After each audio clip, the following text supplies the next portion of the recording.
अच्छा, ये आमने सामने कभी नहीं आए अरशद पप्पू और रहमान टिकैत, उसने उसके बंदे मार दिए, उसने उसके तो गैंग वॉर ऐसी होती है। वो फिल्मों में होता है कि आमने सामने आ गए, बट मेनली गैंग वॉर तो ऐसी होती है। पर्सन टू पर्सन फाइट थे, देखें ये तो नहीं होती, और ये गैंग्स इस तरह ऑपरेट नहीं करती। गैंग्स हमेशा शैडोज़ में ऑपरेट करती हैं और मौके के पास ऑपरेट करती हैं।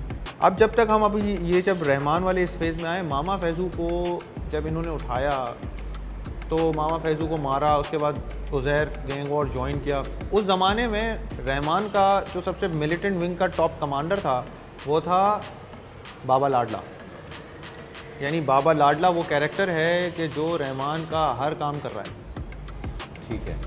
अब हुआ ये कि मोस्ट लॉयल भी था, लेकिन चूंकि पैसा उज़ैर देख रहा है, इकॉनमी जो ड्रग की इकॉनमी है, जो भत्ते की इकॉनमी है, उसका हिसाब रखना, उसका किताब रखना, उसकी वजह से गैंग में उज़ैर की जो वक़्त थी वो और मजबूत हो गई, उसकी स्टैंडिंग मजबूत हो गई। और इसके बाद जब रहमान 2009 में उसको चौधरी असलम ने उस पर ये बात बताएंगे किस तरह हुआ क्या हुआ, उसके मरने के बाद जो पगड़ी मिली उस गैंग की वो बाबा लाडला के बजाय उज़ैर को मिली, जिसके बाद एक और गैंग वॉर शुरू हुई बाबा लाडला और उज़ैर के दरमियान। And that was one of the most violent phases that Lyari has ever seen. मैंने बहुत सारे गैंग वॉर के अरेस्टेड मुल्ज़िमान का इंटरव्यू किया है, लातादाद लोगों का किया है। मुझे सब लोगों में एक चीज़ कॉमन नज़र आई, कोई हड्डियों में ड्रिल करता था, जैसे बोल्ड ड्रिलिंग कहते हैं, यहाँ पे मारने के लिए हड्डियों में ड्रिल कर रहा है, कोई सर में ड्रिल कर रहा है।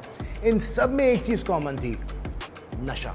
ये उसने मुझे याद है आज भी SIU ने को अरेस्ट किया था, उससे मैंने इंटरव्यू किया तो उसने मुझे ये बात वाज़ेह तौर पे कही थी कि मैंने हम तरियाक पीते थे और तरियाक पीने के बाद हमें कुछ समझ में नहीं आता था, फिर जो काम करवाने करवा लो।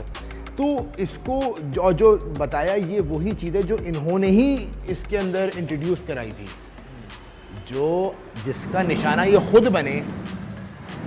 ये ऑल्दो मैं इतनी ब्रूटैलिटी को सपोर्ट नहीं करना चाहिए, जो कि गैर इंसानी हम उसको ये कहें, गलत नहीं होगा। जिस वक्त अरशद की बेल आउट हुआ था, मैं इसका थोड़ा सा बैकग्राउंड ही बता दूँ। अरशद के ऊपर बहुत सारे केसेस थे, अरशद की बेल हो गई थी। अरशद यहाँ पे एक उसमें एक डिफेंस में एक अपार्टमेंट में बैठ के पार्टी कर रहा था। उस घर में उस वक्त अरशद था, यासिर अरफात था और अरशद का 10 साल का बेटा था।